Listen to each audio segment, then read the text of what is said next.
மாவட்ட கழக பொறுப்பாளரும் சட்டமன்ற உறுப்பினருமான அண்ணன் திரு லட்சுமணன் அவர்களே,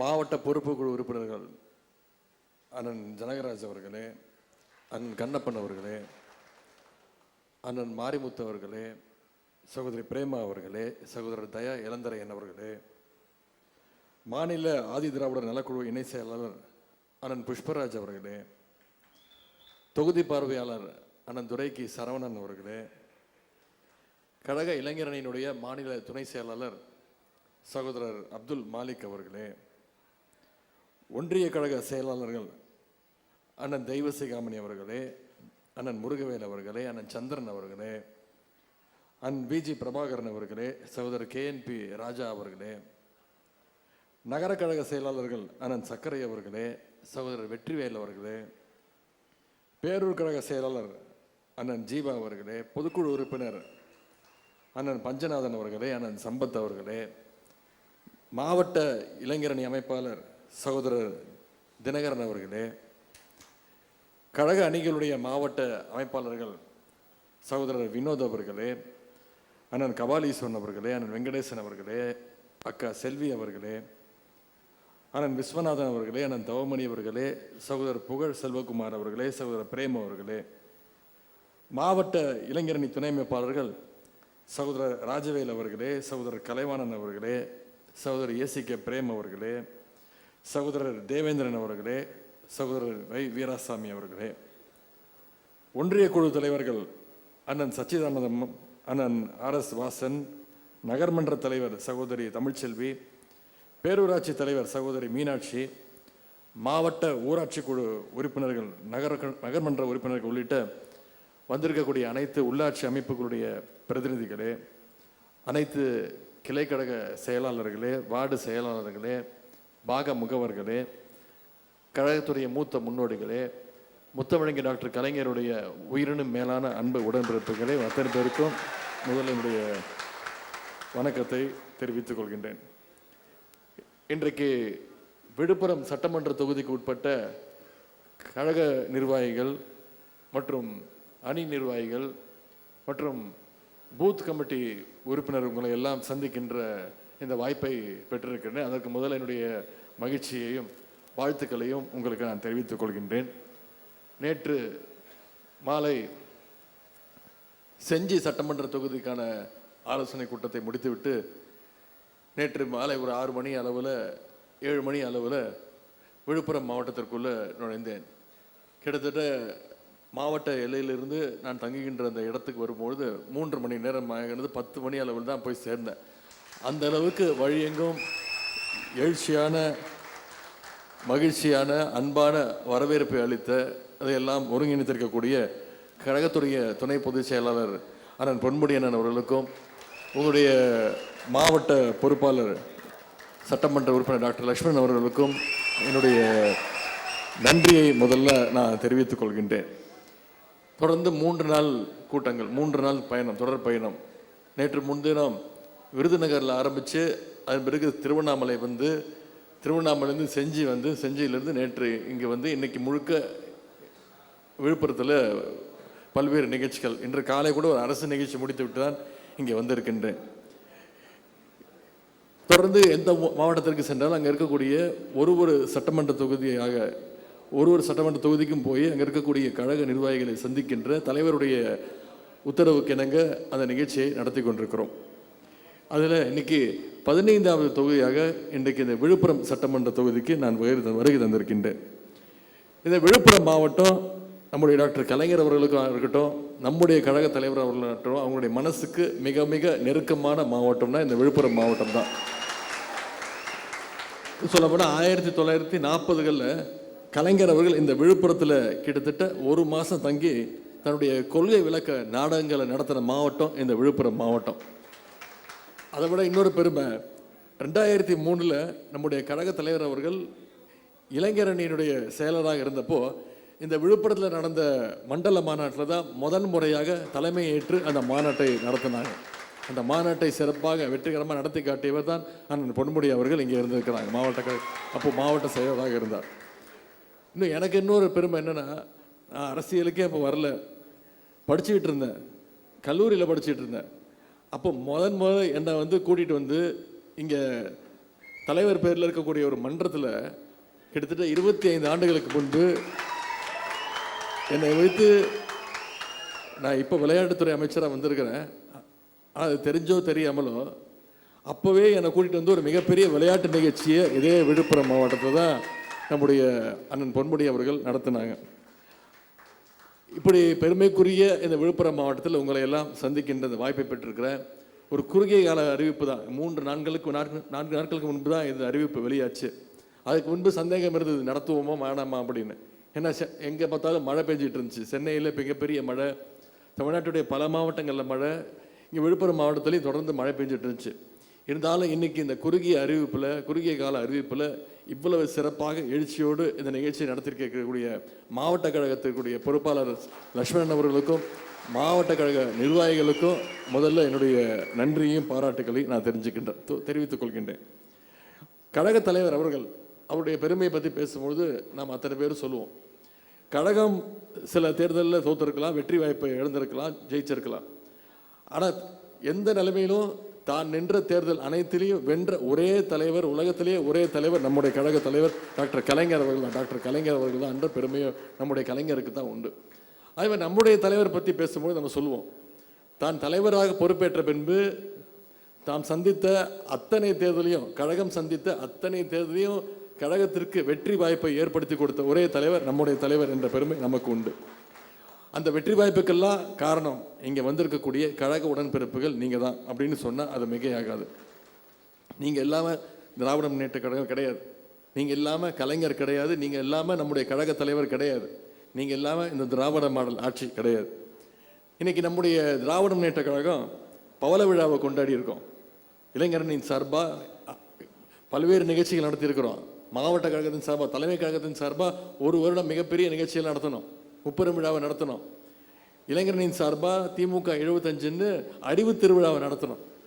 75 ஆண்டுகளை முடித்து இன்னைக்கு 76வது ஆண்டில் திராவிட முன்னேற்ற கழகம் இன்னைக்கு நடைபோட்டு கொண்டிருக்கிறது. இந்த 76 வருஷத்தில் எத்தனையோ போராட்டங்கள், எத்தனையோ சோதனைகள், எத்தனையோ நெருக்கடிகள், எத்தனையோ நெருப்பாறுகளை கழகம் இன்னைக்கு கடந்து வந்திருக்குன்னா அதற்கெல்லாம் காரணம் வந்திருக்கக்கூடிய உடன்பிறப்புகள் நீங்கள் தான். இந்த 76 வருஷம் ஆனதுக்கு அப்புறமும் இன்னைக்கும் அதே வலிமையோடும் அதே இளமையோடும் இன்னைக்கு நம்ம மக்கள் பணியாற்றிட்டு இருக்கோம்னா இங்கே வந்திருக்கக்கூடிய களப்பணியாளர்கள் நீங்கள் தான். நீங்கள் ஒவ்வொருத்தரும் தான் அதற்கு காரணம். இன்னும் குறிப்பாக சொல்லணும்னா சென்ற 2021 சட்டமன்ற தேர்தல், 2024 நாடாளுமன்ற தேர்தல் வெற்றிக்கும் நீங்கள் தான் முழு காரணம்னு சொன்னால் அது மிகையாகாது. 2021 சட்டமன்ற தேர்தலில் உங்களுடைய உழைப்பால் தான், உங்கள் ஒவ்வொருத்தருடைய உழைப்பால் தான் இன்னைக்கு தமிழ்நாட்டு மக்களுடைய முழு ஆதரவை பெற்று நம்முடைய தலைவர் அவர்கள் முதலமைச்சர் நாற்காலியில் உட்கார வச்சது இங்கே வந்திருக்கக்கூடிய உடன்பிறப்புகள் நீங்கள் தான். அதற்கு காரணம் நீங்கள் தான். ஆட்சிக்கு நம்முடைய தலைவர் அவர்கள் முதலமைச்சர் பொறுப்பை ஏற்று அன்றைக்கு அந்த நாள்லேருந்து பொறுப்பேற்ற நாள் முதலிருந்து இன்னைக்கு வரைக்கும் மக்கள் பணியை ஆற்றிக்கொண்டு வருகின்றார்.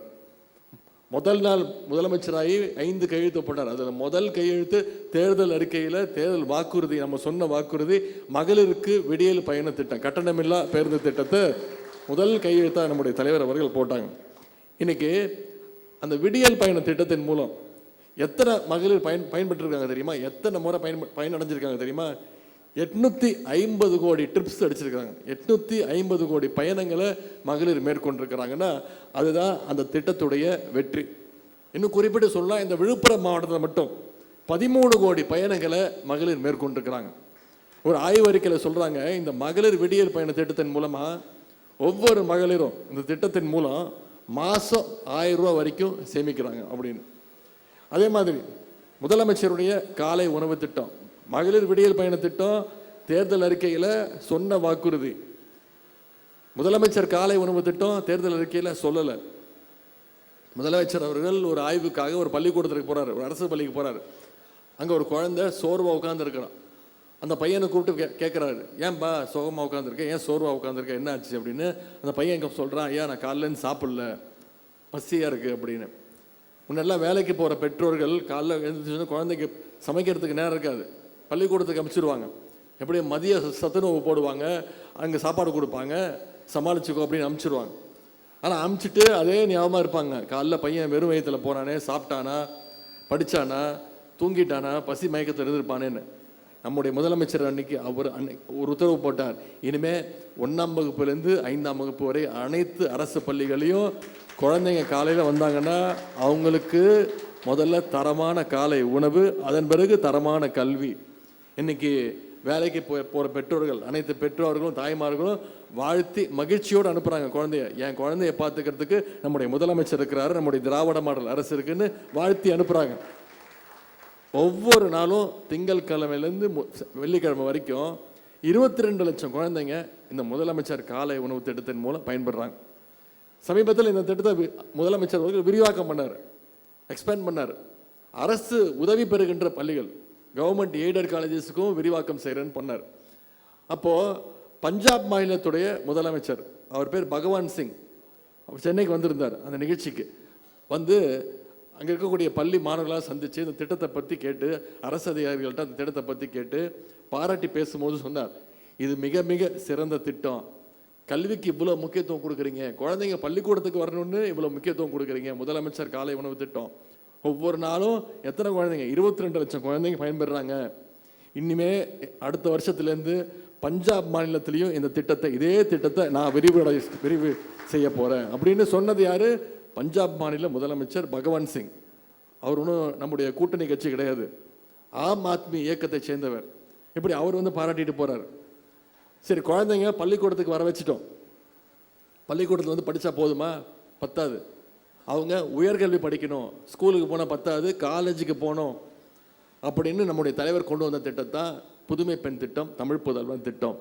அரசு பள்ளியில் படித்து எந்த காலேஜில் போய் சேர்ந்தாலும், அது தனியார் கல்லூரியாக இருந்தாலும் சரி, நீ போய் படிச்சின்னா உனக்கு மாதம் 1000 ரூபா ஊக்கத்தொகை, கல்வி ஊக்கத்தொகையாக நான் தரேன்னு நம்முடைய தலைவர் அவர்கள் அந்த திட்டத்தை கொண்டு வரார். ஜிஇஆர்னு சொல்லுவாங்க, உங்களுக்கு தெரியும், கிராஸ் என்ரோல்மெண்ட் ரேஷியோ, அது பேர். உயர்கல்வி சேர்க்கை விகிதம். பள்ளிக்கூடம் முடிச்சுட்டு எத்தனை சதவீதம் மாணவர்கள் கல்லூரிக்கு போகிறாங்க அப்படிங்கிறது அந்த கணக்கு தான் உயர்கல்வி சதவீதம், ஜிஇஆர், கிராஸ் என்ரோல்மெண்ட் ரேஷியோ. அது பார்த்தீங்கன்னா பல மாநிலங்களில் டபுள் டிஜிட் கூட இருக்காது.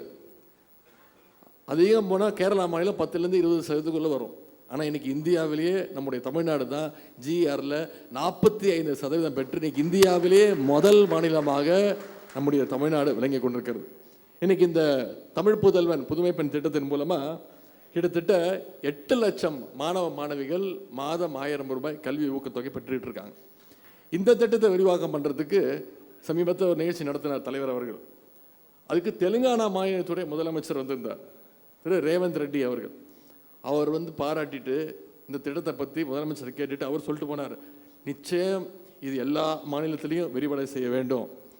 அடுத்த கல்வி ஆண்டிலிருந்து தெலுங்கானா மாநிலத்தில் இந்த தமிழ் புதல்வன் புதுமை பெண் திட்டத்தை நான் அறிமுகப்படுத்த போகிறேன் அப்படின்னு தெலுங்கானா மாநில முதலமைச்சர் வந்து பாராட்டிட்டு போனார் இந்த திட்டத்தை. இப்படி அனைத்து முதலமைச்சர்களும் அனைத்து மாநில மக்களும் பாராட்டுகின்ற ஒரு அரசாக, ஒரு முதலமைச்சராக நம்முடைய முதலமைச்சர் அவர்கள் செயல்பட்டு கொண்டிருக்கிறார்னா அந்த முதலமைச்சரை தமிழ்நாட்டுக்கு கொடுத்தது இங்கே வந்திருக்கக்கூடிய கழக உடன்பிறப்புகள் நீங்கள் தான். அந்த புகழ் உங்களுக்கு தான் சேரும். இதெல்லாம் விட இந்த தமிழ் புதுமை பெண் திட்டம் தேர்தல் அறிக்கையில் நம்ம சொல்லலை. இன்னொரு திட்டம் தேர்தல் அறிக்கையில் சொன்னோம், கலைஞர் மகளிர் உரிமை தொகை திட்டம். மகளிருக்கு மாதம் 1000 ரூபாய் உரிமை தொகை கொடுக்கப்படும்னு சொன்னோம். ஆனால் ஆட்சி பொறுப்பேற்கும் பொழுது என்ன நிதி சுமைன்னு உங்களுக்கு தெரியும். கோவிட் பெருந்தொற்று இருந்தது, கிட்டத்தட்ட 6 மாதம் கோவிட் அந்த அந்த போர்லேயே முடிஞ்சு போச்சு. அது தவிர கடும் நிதி நெருக்கடி, அதிமுக ஆட்சியில் அவங்க வச்சுட்டு போட கடன் சுமை இருந்தாலும் எதிர்கட்சிகள்லாம் சொன்னாங்க, இந்த திட்டத்தை நிச்சயம் இந்த அரசு நிறைவேற்றாது, மகளிருக்கு 1000 ரூபா கொடுக்குற திட்டத்தை நிறைவேற்ற வாய்ப்பே இல்லைன்னாங்க. ஆனால் நம்முடைய தலைவர் அவர்கள் கிட்டத்தட்ட 2.5 வருஷத்துக்கு முன்னாடி 2023ஆம் ஆண்டு செப்டம்பர் 15ஆம் தேதி பேரறிஞர் அண்ணாவுடைய பிறந்த நாளில் இந்த திட்டத்தை நிறைவேற்றி காட்டினார். இன்னைக்கு தமிழ்நாடு முழுக்க 1,15,00,000 மகளிருக்கு மாதம் 1000 ரூபா நம்முடைய முதலமைச்சர் அவர்கள் கொடுத்துருக்கிறார். 27 மாதம், இன்னைக்கு இந்த டிசம்பர் மாதம் எடுத்துக்கிட்டிங்கன்னா 28வது மாதம் 1,15,00,000 மகளிருக்கு நம்முடைய முதலமைச்சர் அவர்கள் 26,000 ரூபா கொடுத்துருக்கிறார் ஒவ்வொரு மகளிருக்கும்.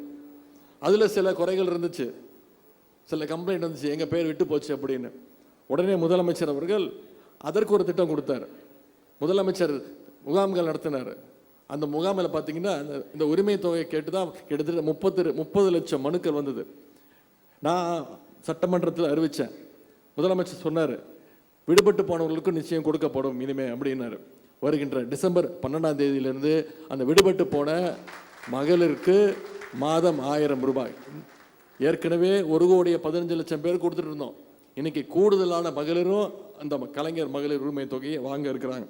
இந்த விழுப்புரம் மாவட்டத்தில் மட்டும் கடந்த 2.5 வருஷத்தில் மட்டும் 3,60,000 மகளிருக்கு கலைஞர் மகளிர் உரிமை தொகை வழங்கப்பட்டிருக்கு.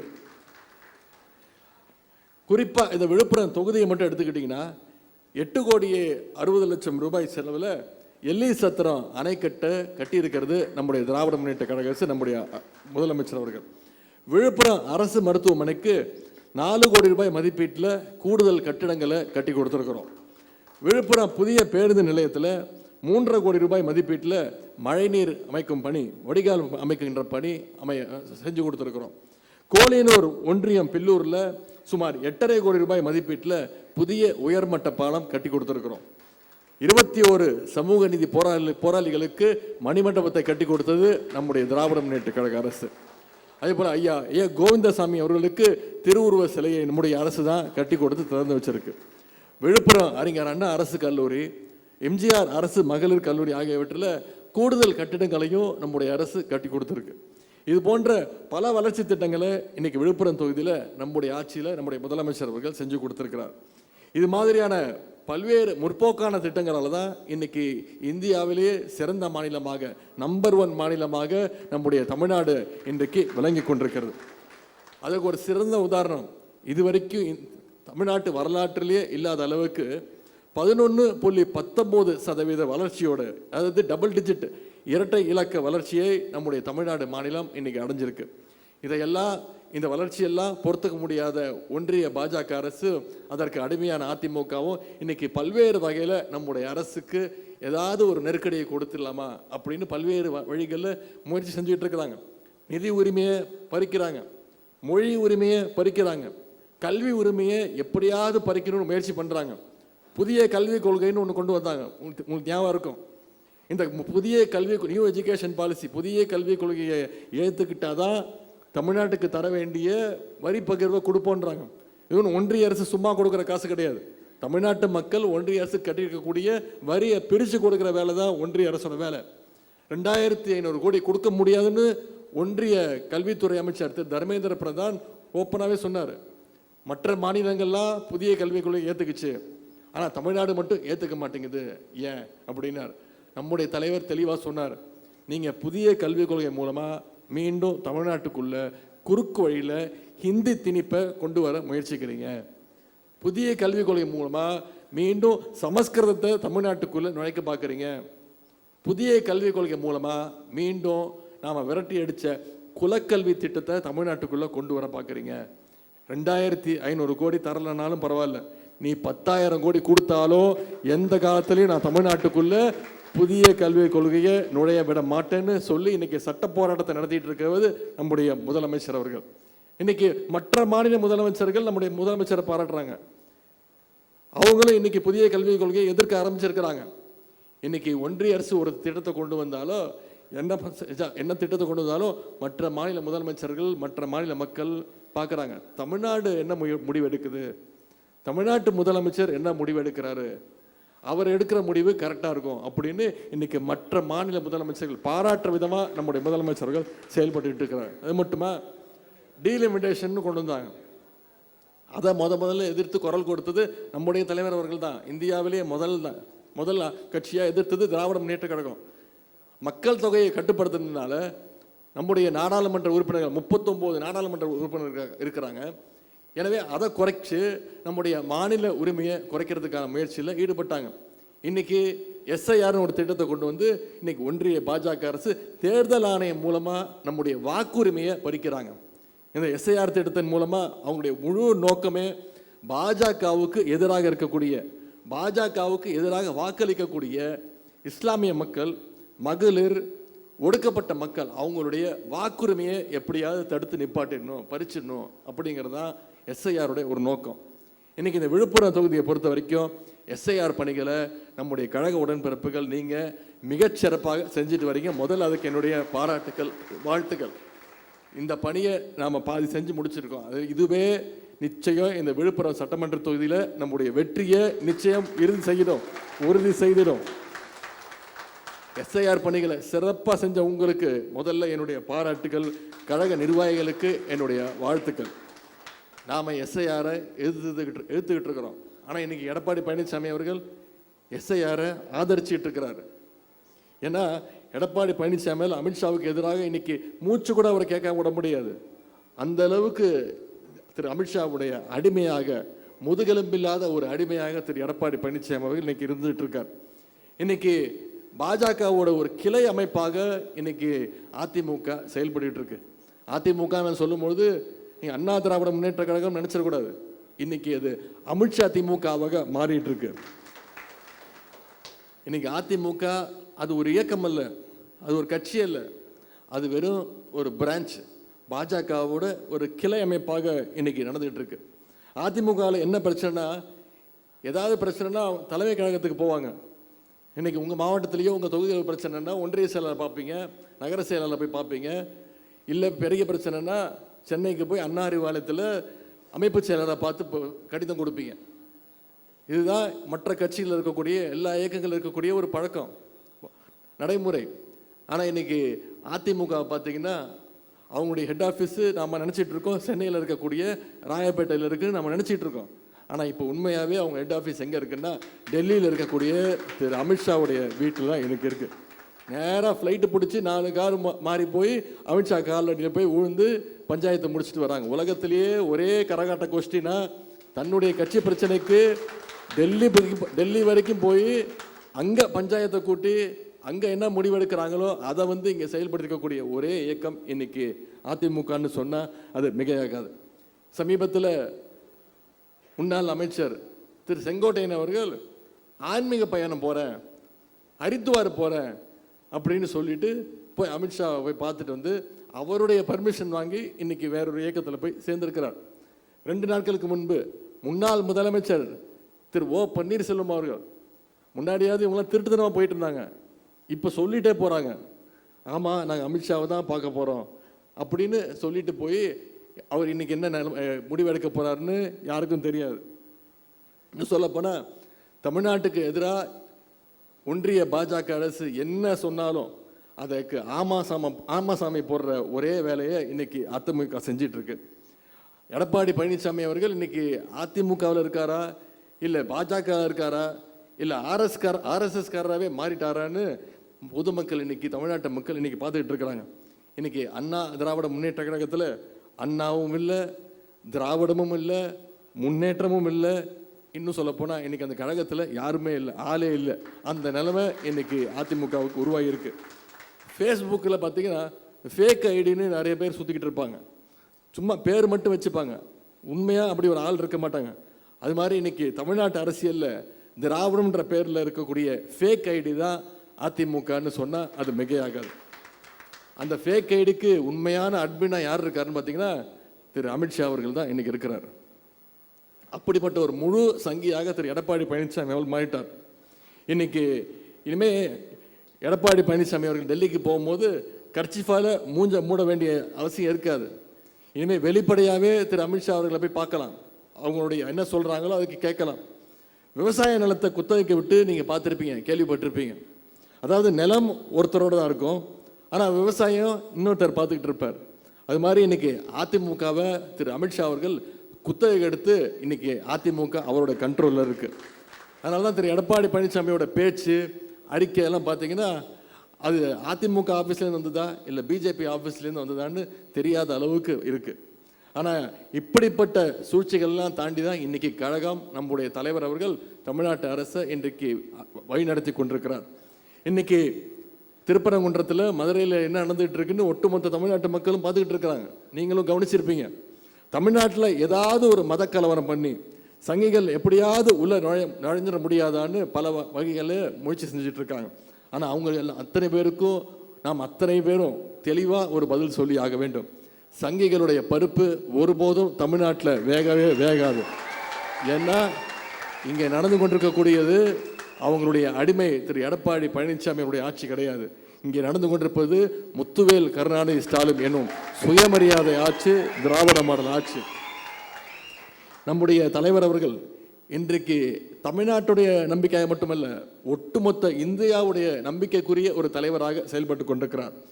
பாசிச பாஜகவை களத்தில் எதிர்கொள்கிற அரசியல் பணியாக இருக்கட்டும், ஒன்றிய அரசு தரக்கூடிய நெருக்கடிகளை எதிர்கொள்ளுகின்ற அரசு பணிகளாக இருக்கட்டும், இரண்டிலுமே இன்னைக்கு முத்தமிழர் கலைஞருடைய மறு உருவமாக நம்முடைய தலைவர் அவர்கள் செயல்பட்டு கொண்டிருக்கிறார். ஆகவே இதையெல்லாம் மக்கள்கிட்ட எடுத்து கொண்டு போய் சொல்லுங்க. இங்கே பூத் கமிட்டி உறுப்பினர்கள் வந்திருக்கிறீங்க. நீங்கள் தான் கழகத்துடைய பேஸ்மெண்ட், நீங்கள் தான் அடித்தளம், நீங்கள் தான் கழகத்துடைய இரத்த நாளம். நம்மக்கிட்ட ஆழமான கொள்கைகள் இருக்குது, அரசினுடைய 4.5 வருஷ அரசனுடைய சாதனைகள் இருக்குது. இதையெல்லாம் மக்கள்கிட்ட கொண்டு போய் பேசுங்க.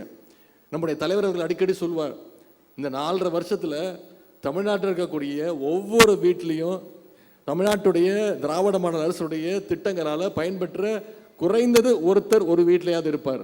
அவங்களை கொண்டு போய் நம்முடைய அரசனுடைய சாதனைகளை ஞாபகப்படுத்திக்கிட்டே இருக்க வேண்டும். இன்னைக்கு நான் இந்த தொகுதியில் பேசிட்டு இன்னைக்கு சாயங்காலம் விக்கிரவாண்டி தொகுதிக்கு போயிடுவேன், அதன் பிறகு நாளை வேறு தொகுதிக்கு போயிடுவேன். ஆனால் அடுத்த 4 மாத காலம் மிக மிக முக்கியம். நீங்கள் தான் இங்கே இருக்க போகிறீங்க. உங்களுக்குள்ள பொறுப்புகளை பிரிச்சுக்கோங்க. இந்த தெருவுக்கு நான் பொறுப்பு, இந்த 10 வீட்டுக்கு நான் பொறுப்பு அப்படின்னு உங்களுக்குள்ள இந்த பிரச்சார பொறுப்பை பிரிச்சுக்கோங்க. இந்த 4 மாத காலம் மக்களை தினமும் சந்திச்சு தெருமுனை பிரச்சாரத்தில் ஈடுபடுங்க. மக்களை தினமும் நேரடியாக சந்திங்க. அவங்களுடைய பிரச்சனையை கேளுங்க. அது தீர்க்க முடிஞ்ச பிரச்சனையாக இருந்தால் நிச்சயம் உங்களால் செஞ்சு கொடுக்க முடியும். தீர்க்க முடியலைனாலும் அவங்களுடைய பிரச்சனையை கேட்டீங்கனாலே அவங்க மனசில் இருக்கக்கூடிய பாதி பாரம் நீங்கும். அவங்களுடைய நம்பிக்கைக்குரியவர்களாக நீங்கள் மாறுவீங்க.